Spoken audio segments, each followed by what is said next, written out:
It is time for Live Before Lock as we're here to get you ready for UFC London, which starts in just under 1 hour from now. Of course, we lost one fight, so that's why we're starting here at 12:30 Eastern time as the fights are now starting here 1 hour from now. Of course, we are sponsored by Prize Picks. Later on the show, we'll talk about Prize Picks, and one of the plays that we gave away on Thursday that I liked on Fight Time actually went up. So yeah, I like it even more. We'll talk about that later on in the show. Of course, as always, I am joined by the fighter, Pete Rodgers Jr. Pete, so, I joked with you about your man crush list on Thursday. I might have slid into the comments last night about your man crush list of Khamzat Chimaev, number 1, Tom Aspinall, number 2, Alexander Romanov, number 3. Is Paul Craig close to Romanov? No, hell no. No, he's definitely not. It's just the landscape of the slate, and it's kind of like the underdogs are ugly this week, right? And some volatile matchups. We got some people that you don't really feel comfortable getting behind. But even in I don't know, I think that's why Volkov is going to be pretty popular today. A guy like Jack Shore is going to be popular, but outside of those two, the underdogs are pretty ugly if you're trying to find somebody with confidence. And that's where, I go towards Paul Craig. Definitely not on the man crush list. Definitely not on the prospect list. But I'll tell you what, I'm impressed with what he's doing lately. And I do think that on a slate like this, he's the type of guy that we want in that salary range who is one technique away from finishing a fight because his submission acumen is just exceptional. And I definitely think that Nikita Krylov gets a little lackadaisical at times. And I am hoping and praying that Paul Craig submits him today. By the way, someone in the chat just pointed this out. Fanduel, they have not gotten the memo that the fights are starting at 1:30 because lock is at 1 o'clock East Coast time over on Fanduel. So if you're playing on Fanduel, something to kind of note about there. But I will tell you, so as I was building my cash lineups yesterday, and obviously there's high-end plays that I want to get to, Topuria being a prime example. I mean, he's a core play for me today, but it's when you get under, where I struggle on the co-main event. I'm going back and forth on that fight, but then you go underneath that 8,000 range over on DraftKings. It is tough. I mean, yes, Paul Craig is the guy I look at because if you think of Paul Craig going out there and getting the victory here, you do expect that it's going to be via stoppage. I don't expect a decision win by Paul Craig. So he's someone that did stick out to me. Look, I don't mind throwing a dart on Vargas at 6,800. Patty Pimblett, look, there's there's a reason that people are as high on Patty Pimblett as they are. Mm-hmm. But the one concern I had, and I sent you a screenshot of this guy had dropped 40 pounds to make weight. But I mean, that's started his camp. I'm going to say this. I think as he starts fighting higher level competition, I wonder if that is going to ultimately catch up to him. I mean, that's a good point. Yes. But I think it's it's one thing to blow up in between camps and then, get back on your training regimen and then get back to your natural weight and then cut water weight. But then there's another thing where Dan Hooker is 3%, 5% body fat and trying to, suck the rest of the water out of his body to reach just a ridiculous low level of 145 pounds. And a lot of people are like, oh, he looks fantastic. And everybody's hammering that Dan Hooker line. I mean, he looks lean, but I'm telling you, people are truly underestimating what that's going to do to his cardio, what that's going to do to his chin as well. He could have a spectacular performance. And against the guy who's not so dangerous as most people are thinking in Arnold Allen, I think it makes Arnold Allen more dangerous because you having a guy who's depleted and could be more susceptible to a shot, could not be there to have a high volume affair as he normally is. And I've had these weight cuts. I'm telling you, they are daunting. And, after round one, sometimes it's man, you regret doing it too much. I just think I don't know. I think it's a reach for a lot of people thinking that he's just going to have instant success and going to put away Arnold Allen. I'm still getting to a little bit of Dan Hooker, but I'm significantly siding with Arnold Allen, despite with what a lot of people within, our community are doing. Of course, if you want to get your question to the top of the queue, you got to do what Sam Pierce did. Leave a super chat. Appreciates Sam's super chat. He says, do you think the judges will be biased against Volkov? I don't. I mean, look, this isn't regional MMA. This is at the UFC level. I mean, you're going, judges are being brought in. I mean, yeah, obviously they're going to use local judges, but for the main event, you're going to have the judges that you're aware of. I mean, look, I don't see the main event going 25 minutes. I just don't. And part of my thought process with that, Pete, is I just don't know. And obviously it's a big unknown with Tom Aspinall. I don't know if Tom Aspinall's got 25 minutes cardio. I think that he does. And I think that that's kind of like a narrative where people are kind of overblowing that. I mean, he threw like a ridiculous amount of punches trying to finish Andrei Arlovsky. And you get anybody within any of these divisions to throw a 500 punch combination within a minute, and it's going to be taxing, and you're going to be tired regardless. I do think that, a slower pace fight against Volkov, where he can showcase his skills. I think this will be somewhat of a sparring match at times, to be honest, where they're both trying to find reads, trying to find their distance. I think the speed of Aspinall is somewhat going overlooked, and I think the speed and power can be the difference maker here. Because Volkov in his past two fights, I don't think like he looked absolutely incredible as he normally does.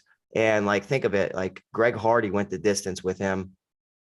I don't know, man. I view Aspinall in such a high regard, and Greg Hardy has horrible cardio. So we thought that, Volkov could have gotten him out of there. And I don't know. I just think that whole narrative is getting overblown. So I'm aggressive on Aspinall today, despite everybody being a little hesitant. Sam also popping right back into the super chat. I appreciate that there, Sam. Best captain for DraftKings. And so let me just pull up the captain contest, because I'll tell you, man, I don't have the greatest success over there, captain, because unfortunately the people that you're going to ultimately love in that captain role are going to be the fighters that are going to be the most expensive over there. So looking at the captain contest, so I mean, Patty Pimblett 14-4, Topuria 14-1, Gunnar Nelson 13-8. That Gunnar Nelson Sato fight, I think, is definitely a boom bust type fight. If you tell me this fight hits the mat, I like Gunnar Nelson all day long. If Gunnar Nelson can't get the fight on the mat, you tell me. I don't mind a dart throw there at Sato. Look, I think it's, in terms of that contest, you're probably going to look at Aspinall and Volkov. Aspinall 11-4, 10-2 for Volkov. I like the value there as Volkov, but if I was maybe going to look, maybe a little go somewhere different, maybe like a Pavlich at 12-9 would probably be the guy I'd probably label. Where you're not having to pay up to get to like someone like Topuria. Yeah, I mean, I'm big on Grundy today. I think that he's an interesting contrarian play. Not necessarily know if I would put him in that spot, but I think that as far as Pavlovich, there are some question marks. We haven't seen him really tested in the wrestling department. I know that he comes from a Greco-Roman background, so obviously he can negate some takedowns, but I always say that one takedown in heavyweight MMA could be the difference maker. I just don't really trust Shamil Abdurahimov's durability.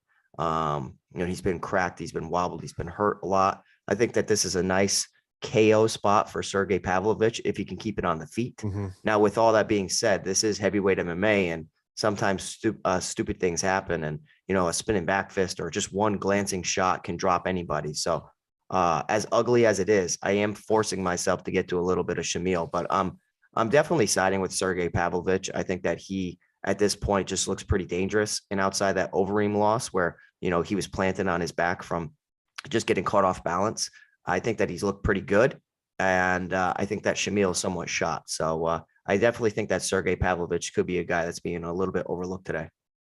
Be sure to give us a like and subscribe right here on YouTube. Hit that thumbs up. That really does help us out a ton. And if you're not an Awesemo Plus member, we're going to get a peek what's behind the paywall. It says free premium data and tools are UFC Pro Plays, NBA main slate ownership projections, and NHL top stacks. So you check that out. Of course, speaking of the NHL, they'll be up after us to break down tonight's NHL slate. Of course, they'll start here at 1:30 Eastern time. We'll take you up to lock here so we're here for the next 40 minutes or so. Of course, if you got any super chats, leave those in the chat. We will get to those as well. One of the things in terms of, the L word is something we mentioned, and not the L word you're thinking of. The L word I'm thinking of is leverage. You were thinking lock. No, I'm thinking leverage. Yep.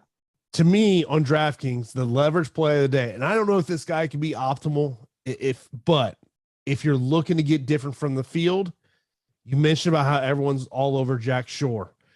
Timur Valiev, to me, is the leverage play of today.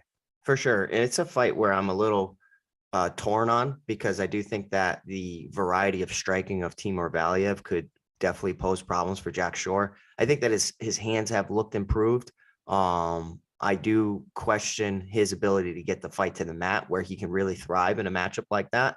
And I feel like a lot of people are box score watching and just kind of thinking that this same situation can happen. But Timur Valiev comes from a pretty strong wrestling background as well. So he's no slouch in that department. The jiu-jitsu edge would definitely be in Jack Shore's favor, and he chases the back really well. So if Timur Valiev is able to just kind of negate that one issue, he definitely has some leverage upside in a situation like this where everybody's kind of desperate for an underdog to come through. So I would agree with you. I kind of went a little light on that fight just because I feel like there's such a highly skilled fight. Most people are going to think it's going to be an optimal type of fight. The pace should be there, but I think that the skills can negate each other, and we could be looking at a close decision as it goes on. But as far as like, low ownership within that mid salary range, you would definitely be correct with saying that Timur Valiev is kind of being slept on. Corey, appreciate you in the super chat. He's got 2 questions over on the DraftKings side of the equation. Most DraftKings points, Molly McCann or Mike Grundy? And the second question is a first fight a must. Actually, Pete and I were talking about that first fight a little bit before the show. McCann and Grundy. I would favor Grundy in that 1v1. I would favor Grundy as well. Yeah, I would favor Grundy as well, just because like women's MMA, extremely volatile as well. Luana Carolina has a pretty significant size and reach advantage in a situation like that. Molly McCann can be hit pretty easily at times, and she likes to bruise forward and close distance. I just feel like she might not be able to get the takedowns that she normally can to really, get those stats that we rely on. I think that Grundy is an interesting play today. I'm a little bit aggressive on him today just because I think Amir Khani can struggle in a matchup like that, where he's going to want to take the fight to the mat, because if he doesn't, Grundy has more, powerful shots on the feet. And I do think that Grundy's the better wrestler. I am worried a little bit about Amir Khani's jiu-jitsu, but as Everett Burnett, mentioned in chat, I did listen to some interviews, and you could take this with a grain of salt. Grundy's fighting for his dad, who will be ringside with a terminal illness. So outside factors, we don't always know, but I just feel like it's a tough matchup for Amir Khani, from the get-go. And then now you put in a little X factor like that. And I went a little bit over the field on Grundy. I'm pretty confident he gets the win today. Yeah, I mean, it's one of these fights where, obviously both of them want to get the fight to the ground. In terms of the first fight of the night, look, Cody Durden, to me, he's got 1-round cardio. He goes so hard with the wrestling that first round. Muhammad Mokaev, look, there is a reason this guy is viewed as highly as he is. I like Mokaev in the matchup, but I almost want to see him do it at the UFC level before I just take a hard stance on him. Yeah, that's fair, right? But is Cody Durden even UFC level? And it's like, well, he has the UFC experience. He's dealt with the jitters before, debuting against Chris Gutierrez. He looked damn good in round 1, damn near 10-8'd him. And anytime you have an overpowering wrestler get, on top of you or take your back and flatten your hips, they can walk into a TKO finish. I just feel like in a matchup against Mokaev, he could struggle where he's strongest, because Mokaev should be the superior wrestler here. Outside of octagon jitters, there's a ton of hype, right? But I do think that it's justified, in the skill set definitely speaks for itself. But I'm kind of like neutral. I'm right there with the field. I think that the kid's skilled, and in a high pace type of weight class, we could be looking at a sneaky submission finish as the fight goes on. Corey Ballmer, appreciate you in the super chat. He's also got a DraftKings question over there. Valiev and Carolina or McKenna and Shore? I would go with the first side of that, and Valiev and Carolina. I will say from a DraftKings standpoint, like as far as like picking, who I think wins 2 for 2. I think the That's a really close one, Corey. I mean, I'm torn on that. I do think that there's plenty of takedown upside on the McKenna side. That's kind of going overlooked because I don't think that Elise Reed is very good on the grappling and jiu-jitsu side of things. So you could be looking at two takedown darlings in McKenna and Shore. It's just that Shore's best path to victory is getting the fight to the mat and working his submission game. Valiev's a pretty strong wrestler. So as much as it pains me to say, I would agree with you, Jason, that Valiev and Carolina is like a slight lean. But I mean, that's a situation where I like those combinations. So I'm going to get to both of them. And I would say this, if it's a cash thought process, Valiev Carolina to me is a safer play.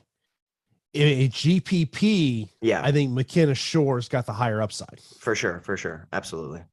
Of course, if you do got any questions, leave those in chat. As I mentioned, leave a super chat. You'll get right to the top of the queue. Of course, if you're not an Awesemo Plus member, you got to sign up for Awesemo Plus weekly pass.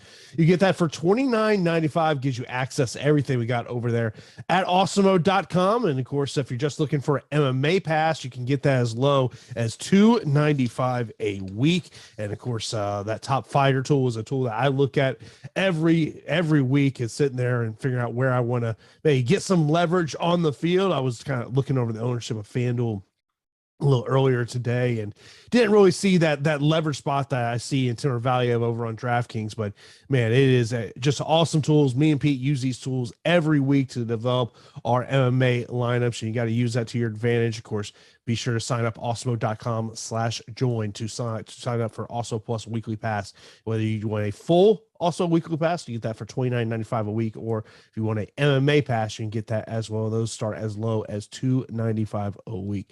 Samuel, appreciate you in the super chat. He says top leverage plays now. Shoreline flipped. Yeah, that is it's a pick 'em at this point. You know, when I looked earlier, it was minus 110 on both sides of the equation. I mean, look, a lot of people love Jack Shore. I mean, let's just be honest about it. You know, but in terms of from a daily fantasy perspective, especially on DraftKings, I do like the leverage in Timur Valiev. The only question is, does it ultimately pay off in relation to the fighters that are in that salary range? Then he says, is Carolina still a top dog, or to pivot to, is he over under still 7.5? I mean, look, Samuel, I think 7.5 is still, I think it's a good number. I still go under. If you told me that if it was 6.5, I'd probably go over. I mean, Sam, I think you're getting better with setting these numbers, bro. Yeah, for sure. And guys, we appreciate those super chats, man. You guys are killing it today. And it's a quick way to get your question to the top, and we appreciate the support, of course. You know, I definitely think that, you know, a lot of people are on the Shore side from a DraftKings standpoint because of the upside and how ugly the landscape is. A lot of people don't want to get behind Takashi Sato, and, you know, a lot of people don't want to take a shot on Paul Craig, given his volatility. And, you know what I mean? That's where Shore is kind of like, oh, I guess I'm getting to him. Carolina would not be my top dog. I would say that my top dog is Paul Craig, just because I feel like there are some holes within Nikita Krylov's game. And granted, Nikita Krylov is probably the better striker in a situation like that, prettier combinations. He crashes forward a lot, and he does engage in grappling quite a bit. And he makes some grappling mistakes and some IQ mistakes. And, you know, in a lot of his defeats, he has been submitted. So I'll go back, and I went and, you know, all night at work, I'm sitting there trying to stay awake, and I'm trying to, you know, find these underdogs for us. And I'm sitting there, and I watched Johnny Walker against Nikita Krylov, and I see Johnny Walker, not a submission guy at all, throwing up triangles from his back, and he put Nikita Krylov in 2 triangles.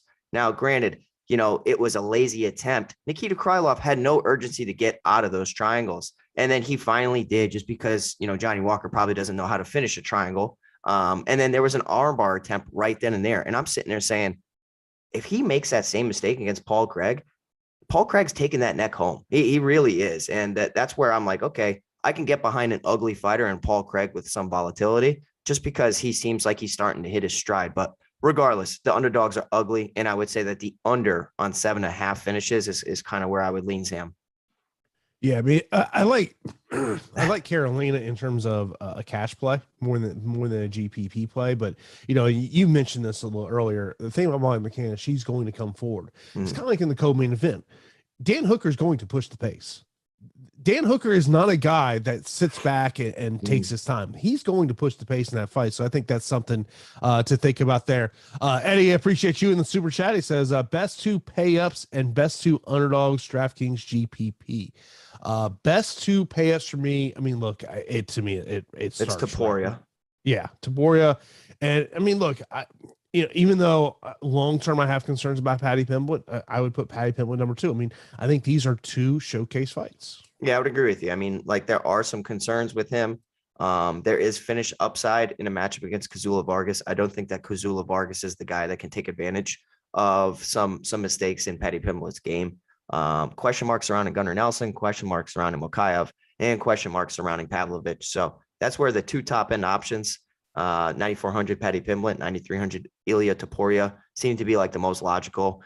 Obviously, like a lot of people are going to be getting to them. They're a little bit more popular. But I think rightfully so.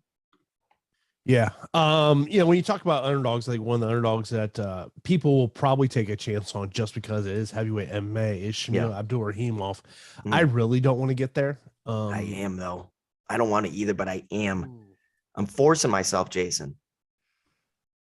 Sell me on Abdurakhimov. I mean, I don't want to sell you on him. The guy, I don't want to sell you on him. But what I will say is that he's a big body guy. He has fought some legitimate competition within the UFC.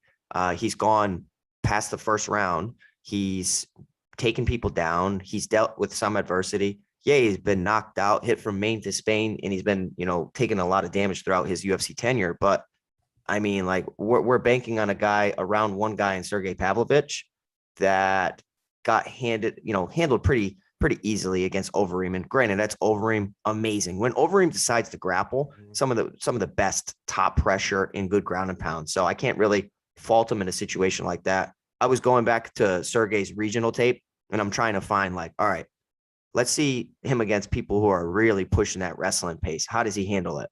And I couldn't find anybody that really tried that because he's a big bodied guy. He has a Greco-Roman background. All I'm saying is it's heavyweight MMA and we don't know what Pavlovich is really like in rounds 2 and 3 at the UFC level. And Shamil's been there, done that, and just got knocked out against Chris Daukaus and then Curtis Blades, but both of them in the second round. So that means that he can survive a storm. So that's the best I could do with selling you on him, buddy. But I'll be getting to some exposure. And Samuel mentioned about is Valiev and Craig a nice pair to play for DFS. I'm playing that pair. I'll tell you that straight up. Yeah. Yep. I've got that pair. It was, like someone asked me in Discord a little earlier about core plays for me today. It's like, okay, Topuria is my number one core play. But then after that, it was like, okay, I can give you a list of fighters, but like in terms of having like a hard stance, like outside of Topuria, Pimblett, I don't think I have a hard stance on guys today.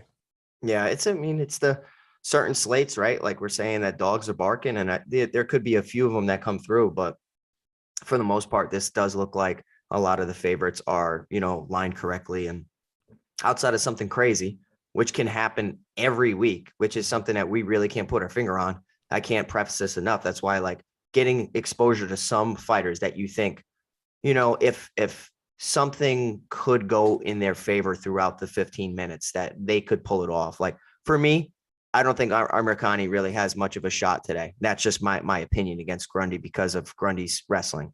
Elise Reed looked horrible in her debut and looks horrible in her regional tape. Her striking is her best attribute, but Cory Mckenna, with the concussions, but the wrestling background, I'm not really getting to her. Not getting to Cody Durnan, not getting to Jai Herbert, not getting to Kazula Vargas. So like I have some condensed underdogs that I'm like split exposure on, and it's like Arnold Allen, Carolina, Shore, Craig, Abdurakhimov, Sato, like that's where I would kind of like put more of my ownership than those other ones that I'm like barely sprinkling anything. I know there's been a couple questions about Fanduel MVP, and when we get that in here before we do hit lock, which is in 5 minutes from now. In terms of MVPs over on Fanduel, I mean, look, I think it's some of the guys that we've already talked about, Paddy Pimblett. Yeah. You know what? And you mentioned this name a little bit, and maybe this is kind of a way to go here in MVP, maybe get a little different. Cory Mckenna.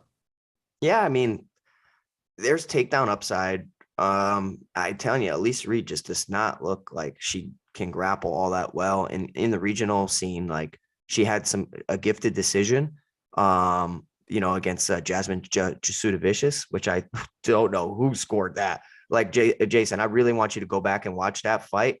And it's almost a crime how they gave it to Elise Reed. I think Cory Mckenna can do whatever she wants in there as long as she avoids the big shot. I do think that she probably has evolved that team alpha male. The more time that you put in with a strong camp like that, the more you are able to grow. And I just don't know, who does Elise Reed train with?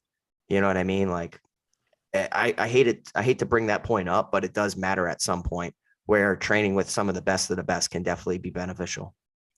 By the way, lock on DraftKings is at 1:30 Eastern time. I'm on the FanDuel app. It's still telling me lock is here in 3 minutes. That's crazy. Yeah, because I saw some people in chat, so I'm literally over here. There's 2 different contests that FanDuel has today. They have the early, but they also have a late, which is for the main card. Nothing. They do have 3 different tournaments there, but I'm looking on the app right now. It tells me that lock is at 1 o'clock Eastern time. So crazy, just under 3 minutes from now. Guys, man, we appreciate your support, all this engagement in chat. This is so fun, man. Let's keep this up week to week. If you guys can hit that like button, get us over 100 likes. We appreciate all the support. Keep those questions coming. Is the hype legit for Muhammad Mokaev? Well, we'll know soon, right? Like, I think it is. What is your take on that? I think he's legit. My only concern is I wonder if he has been rushed to get to this point. Okay, but it's not like he's fighting a hard opponent. No, right? no, it's not. It's one of those things I've always kind of gone with the mentality of you don't want to be a very developing fighter in the UFC. I mean, yeah, Greg Hardy, perfect example of this. Mm-hmm. And you just saw that, when he was, working his way, starting his MMA career, he was given the right fights, but once you got to the UFC, there's only so much they can protect you before you're going to get thrown in there with legit competition. Looking like on the Paddy Pimblett side of the equation, I don't think that his management is going to rush him into tough fights. I think they understand that they may have something here. And I think you're going to see the type of fights that he has right now. Now, saying all that, how does Vargas pull it off? He's got to hit him with a big shot. He's not out grappling Paddy Pimblett, in my opinion, unless he just blankets him. But I think he's just got to clip him on an exchange. And Kazula Vargas needs to just be aggressive, because I think he might get head kicked. I'm telling you right now, like, I really think that Paddy Pimblett might knock him out via head kick. It might be type of like a club and sub situation where he rocks him with a head kick, finishes him with like a guillotine. Kazula Vargas just does not do it for me. As far as like a threatening guy in the 6K range, I think Jai Herbert's length and power is threatening. It's just he's at a severe skill disadvantage against Ilia Topuria, who can change the levels, take him down, but possibly, he struggles a little bit because of the size discrepancy. I mean, Ilia Topuria, everybody's like predicting early finish.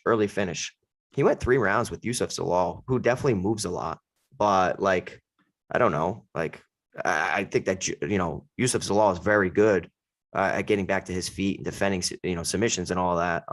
Jai Herbert's not, but I'm just saying that there is a massive size discrepancy between the two.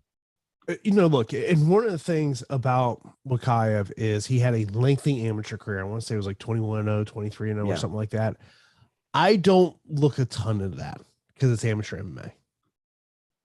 I'll give you an example. You know who was a touted up amateur fighter that has not lived up to the hype? Jose Shorty Torres. Really? Yeah. He had an amazing amateur record. So I think when you see amateur records like that, I think you do have to take it as it's something to note, but I think it's also something to think about. It's amateur MMA. Yeah, I mean, it's fair, buddy. I think that experience under the lights is great experience. I think the damage is something to always worry about if they've been in wars, where maybe like, Shorty Torres was in wars. I'm not sure. But the pro game's different. Like, you know, knees to the head, elbows to the head, like that stuff, that it's brutal, man. And you have to be very, very selective. And, you know, not to really discredit, you know, Shorty Torres, but he was in a really, really difficult division as well. So, I mean, I thought that he was going to flourish a little bit more in the UFC, but it's a fair point. He's one of those guys, I think, that he got there quick. Yeah. And that maybe if there would have been a little more time. Yeah. He's over in Brave now, which that's where Mikhaev is coming from as well. So who is a fighter we're not talking about? Who are we not talking about? Let me see. Who are we not talking about, buddy? Well, I have a name I'll throw out there. All right. Makwan Americani.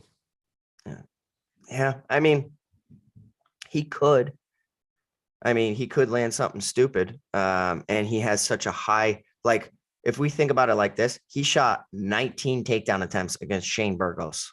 That is ridiculous.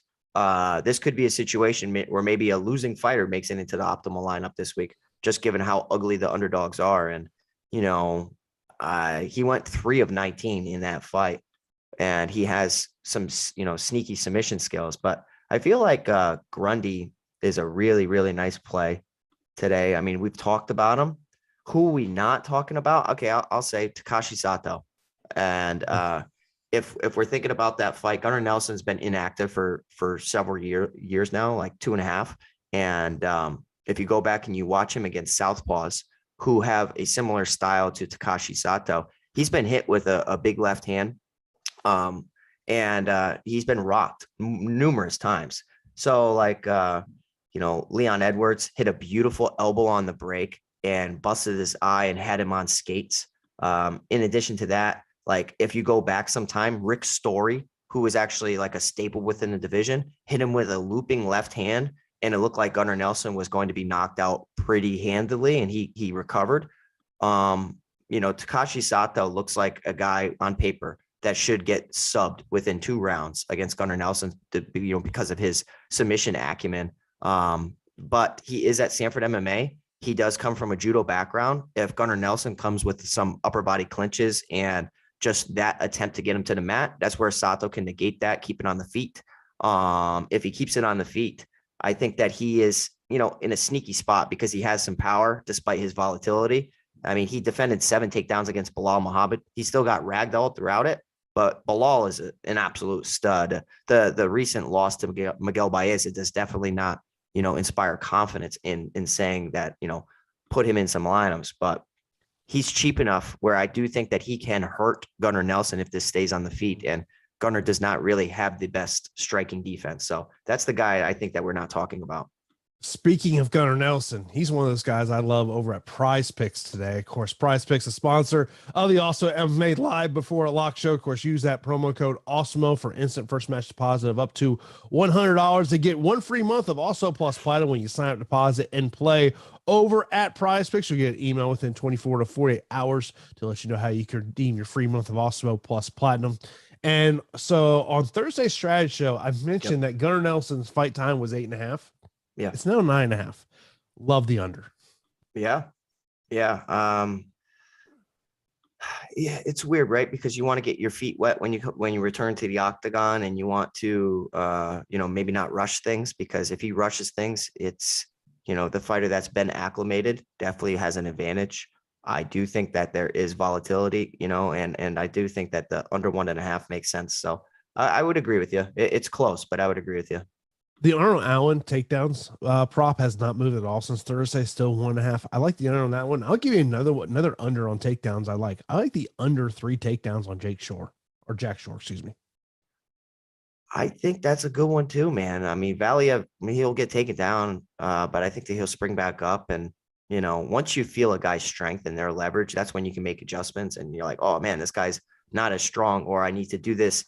Okay, he got me with that one. All right. You're always going to catch somebody off guard, but it's how they adjust. And I think Timur Valiev comes from a strong camp that, you know, will have him prepared for situations like that. So I don't hate it at all, buddy. I actually agree with that pretty strongly. Yeah, I will tell you also the interesting one on significant strikes is Molly McCann. at 85.5. If you think this thing's going to go 15 minutes. Yeah, I say more. Yeah, I'm on the over there because just the volume that she's going to throw. I mean, she's at a size reach disadvantage in this one. In this one, Carolina's got a 7-inch reach advantage in this one. By the way, speaking of noble reach advantages on this card, Dan Hooker +5, Carolina +7, Herbert +8. You could really see that when they two stared down yesterday. Pavlich +8, Shore +4, Reed +5. So those are the notable reach advantages for today. Yeah, all fair. And it's just a matter of if people can utilize their reach, because we see it all the time. They have reach advantages and then they end up welcoming a brawl. And Dan Hooker's kind of that guy. He likes to close the gap. And I love his knees up the middle, and I love his front kicks to the body, but he sometimes forgets that he's a long fighter. If there was a MMA dictionary, and it said fighters who have not shown the ability to use their reach advantage, you know whose picture we posted there, right? Who? Stefan Struve. Oh my God. Yes. That's a perfect example. Yes, you're absolutely correct. The skyscraper should have, he's hitting people with broomsticks every time he throws a straight punch, and nobody should be able to touch him. And I don't know, man, he just did not really, tailor his game around his strengths. Like let's talk about the Topuria Herbert fight. And we just mentioned about the sizable reach advantage John Herbert has, but there is obviously the way more talented fighter is Topuria. If you're the coach of John Herbert, what are you telling him to do? Well, I think that, footwork is key, and footwork is key, hitting them and kind of being like a sniper on the outside. And anytime that's a shorter fighter tries to make a move, we need to cut an angle and not get caught with anything stupid. And, I think that the size of the octagon could help a little bit in a situation like this, where if fighters have a reach advantage, they could just stay on the outside, just kind of dance around that black line and snipe them. But yeah, Jai Herbert needs to fight for underhooks immediately if a situation like that, and he needs to stay tight and technical with his defense. So, I think it's going to be tough sledding because I have high hopes for Ilia Topuria, but sometimes size means a lot. So we will have to see how that goes. Get some other questions that have been submitted a little earlier. Andrew says, feel like this slate's going to have a losing fighter in the optimal. All dogs outside of 7,600 Shore are, take that word for what you want. I mean, look, someone asked about stacking earlier, and I'm not a stacking person. Yeah. But if I was going to stack any fight today, I might look at the McCann Carolina fight. Yeah. Would you rather do that than the main event? You really don't think the main event goes 5? I think naturally I would just do the main event. I can see that. Just given the salary, they're both nobody, and you don't have a 9,000 or a high 8,000 fighter. Yeah. They're both cheap enough to pull it off. I think that's what I would recommend, honestly. Because it's one of these things with Aspinall. I do wonder, does he try to go the takedown route, or does he try to make this a kickboxing matchup? But, I mentioned this on Thursday. He spent time in Holland working with kickboxers. He brought in Muay Thai fighters, tall Muay Thai fighters, to get ready for this matchup, which kind of does lead me to believe is the game plan to sit there and have a striking matchup. I think it's going to be a kickboxing type of sparring situation. And I was so happy when I found this out, and I'm glad that you just reminded me. He trained with Rico Verhoeven, the best kickboxer on the planet. And he sparred with Tyson Fury years ago, but training with Rico Verhoeven to get you prepared for Alexander Volkov is the most ingenious thing. I am so supportive of a decision like that. And I just think that is really going to pay dividends here. He hasn't fought or trained with anybody lower than 6'4" throughout this entire training camp. So I think that's also extremely beneficial in a matchup like this, where Volkov's going to try to stay long. Question asked about Paddy Pimblett and Topuria about fitting them in a lineup together. So you could do that. There is definitely a path. So if you just put those two in, your average remaining per player is 7,800. So you're going to have to take some dart throws. I mean, you might have to go down and live in that 7,300 and 7,200 under territory. So you're talking about Abdul Rahimov, Cody Durden, Sato, Herbert, Vargas, you know, the one thing and someone asked about it, is Sato a live underdog? I mean, look, Yes. Sato's got to keep the fight on the feet. If Yes. this becomes a grappling matchup, he can't win. Yeah, I mean, it's so difficult to say, right? But because there's an X factor, and what I like to do is I like to plant my flag in confident plays with minimal X factors, right? Like there are so many X factors surrounding that Gunnar Nelson and Takashi Sato fight where I'm okay with getting to both sides of it because it's just like it's stuff that we don't know, right? Like Gunnar Nelson coming off an injury prior to this, and Takashi Sato, has he made improvements? What happens? You know, Gunnar Nelson's been inactive for a little bit. You know, anytime that there's X factors, I think that there's, you know, room for exposure on both sides. Same with the Shamil Abdurrahimov and the Sergey Pavlovich fight. Like, we don't know how Sergey is in rounds 2 and 3. We don't know how he is in wrestling sequences. How is he if he gets planted on his back when not over him is over him? You know what I mean? So that's where I think that the mindset and the roster construction is extremely important in a situation like that. Like if you're torn a little bit, sprinkle some exposure because plant your flag on confident plays. Someone asked about Pimblett or Topuria. I feel like Topuria is the safer play. Yeah. But Pimblett may have the higher ceiling. I think so too, because I look back at that. Yusuf Zalal fight, and I'm like, yeah, he landed a ton of takedowns, but he wasn't able to get him out, which, you know, this could be a tougher fight than he thinks. But the Paddy Pimblett, he has like crazy finish upside. And I don't really think that Kazula Vargas is all that good. Asked if we could rank the 9,000 fighters. So we've got Paddy Pimblett, Gunnar Nelson, Ilia Topuria, Sergey Pavlovich, and Muhammad Mukayev. Yeah, man, that's a tough group. I kind of see Topuria. No, I see Pimblett 1, Topuria 2. And then how would you go? I would go Nelson 3 because of the potential earning points with the grappling on the ground. That's fair. I would go Pavlovich 4, and then 5 would be Mukayev. Man, it's tough to say that a crazy good wrestler is number 5. I think I might swap Mukayev. I might put Mukayev a little bit higher just because, you know, I know that he's going up against Cody Durden, but like there is so much slam type of potential in a situation like this and submission potential against a guy who's round 1 or bust type of guy in Cody Durden. So I'm a little bit higher on Mukayev than I think some people are. Yeah, I think for me, it's just more wanting to see him do it on this stage. You know, I mean, UFC jitters are for real. I mean, they're for real. I mean, but look, the ceiling is super high on this kid. I mean, there's a reason everyone loves him. By the way, Joshua wants to know, are you trying to steal Bryce Mitchell's look there? Yeah, I knew somebody was going to say that. You know, no, I'm definitely not. No, I'm not. He is definitely making the media rounds. Keep that guy away from the media.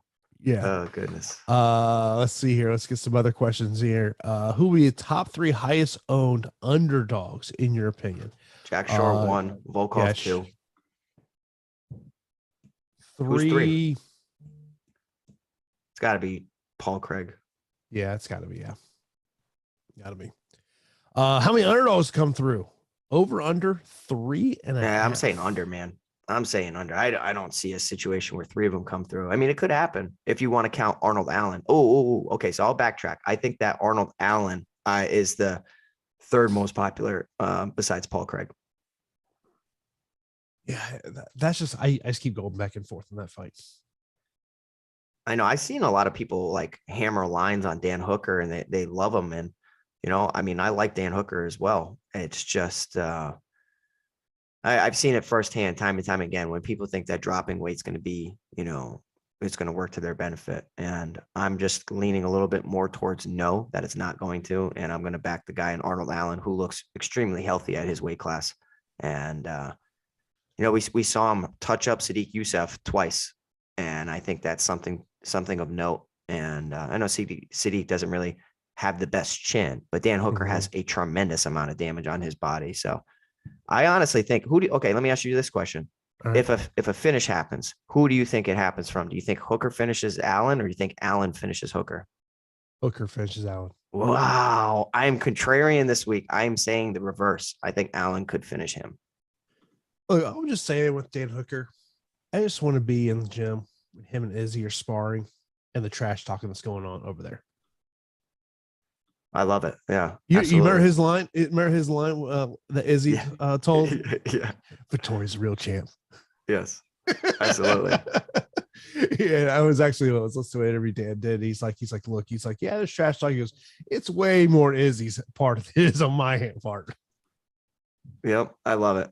You need teammates like that, right? Like I don't know. We kind of have like a same relationship at our gym where, you know, we give each other tough love. Durden or Sato? Sato for me, man. I'm not really convinced Durden is any good.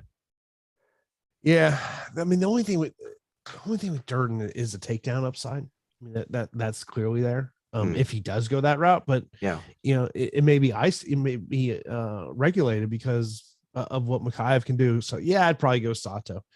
McKenna, Krylov, or Valiev for a last spot in. I'd probably go McKenna. I would agree. But if you want to, I think Valiev is, if you're looking to separate yourself a little bit, I just don't think that Valiev is going to have good ownership. Mm. Let's see here. By the way, Kickstart, in terms of training, who trained with Rico Van Hooven, that was Tom Aspinall. Aspinall. He talked about that in his interview with Brett Okamoto on ESPN's YouTube channel about basically, you know, there's just not a lot of guys walking around that have the frame that Alexander Volkov has. Yeah. And the crazy thing is, you look at Volkov back in his Bellator days. I mean, he was a just tall, skinny dude. Yeah. He has just developed that body. I mean, probably soaking wet 220. Yeah, for sure. Now he looks like a true solid heavyweight. Yeah. And yeah, he has looked damn good at times. So, you know, he's grown into his body and is definitely a challenge for Tom Aspinall. But, you know, I've been touting Tom Aspinall for, you know, a year or two now. And I got to go down with the ship, Jason. So I'm high on it today. Who has better inside of distance, Pavlich or McKenna? That would be Pavlich for me. Yeah, Pavlich. Sneaky spot for McKenna for submission, though. I'm telling you, Elise Reed, like outside of like squeaking out a striking decision, I don't think that she's good on the ground. So McKenna could find a submission. Is Mikhaev being in the optimal? Oof. The problem is that you like so many of those 9,000 options. I mean, it's just a question of, can you rack up the fantasy points? Yeah. I like Mikhaev today, man. I do. I don't know. Especially if a guy's gassed, right? Like if Cody Durden is gassed and Mikhaev is fresh, he might ragdoll him throughout. And this could be a late finish. Obviously a decision at that price point. You would need a one-way traffic the entire time. But I don't know. I was literally just thinking that. Does he just ragdoll him for 15 minutes? That's what I'm saying. Cody Durden, good wrestler, gets back to his feet, slams him again. You know what I mean? Like points galore. Topuria a title contender. 45? Not at this point. I mean, I think he could be. He's close. You gotta see where he, when he starts fighting top 15 guys. Yeah. Tony says Hooker overvalued in his opinion. Yeah, I mean, and to kind of like double that with what Labriere is saying, Dan Hooker's manager did him wrong by not making Hooker take time off after the Poirier fight. Had two huge wars with Poirier and Felder. How about the Barboza fight as well? Like, how about the Chandler knockout? Everybody's like thinking that this chin just resets and like it resets to 100%. That's not how it happens, guys. Like when you get touched up and you get rocked a lot easier going forward, and especially when you're cutting weight too. That's why I'm hesitant on Dan Hooker today. Like I love Dan Hooker. I'm a big fan of him, but his ability to get hit. He gets hit way too often for my liking. And Arnold Allen is technical and defensive oriented, which I think could make Hooker walk into a shot. But we'll have to see, man. And that's another situation where that fight has question marks. So I talk about it from a DFS situation. Yeah, it has question marks and X factors. Get to both sides of it. Like I have Dan Hooker in my lineups. I'm just thinking that, I think that Arnold Allen is going to be too much. Vike's card brings up a great point about Paddy Pimblett. Are you concerned with his chin being in the air when being pressured? Yeah. Oh yeah. Of course I am. I mean, it's an elementary technique of making sure your chin is tucked. And, especially when you're fighting in the UFC, it's something that you don't really want to, it's rare for a guy to be in the UFC making such, elementary mistakes. And, for everybody has mistakes, right? Like you see people on the mat making elementary mistakes, and Paddy Pimblett's going to be evolving and getting better. He needs to fix that though, and I'm sure that his coaches realize it.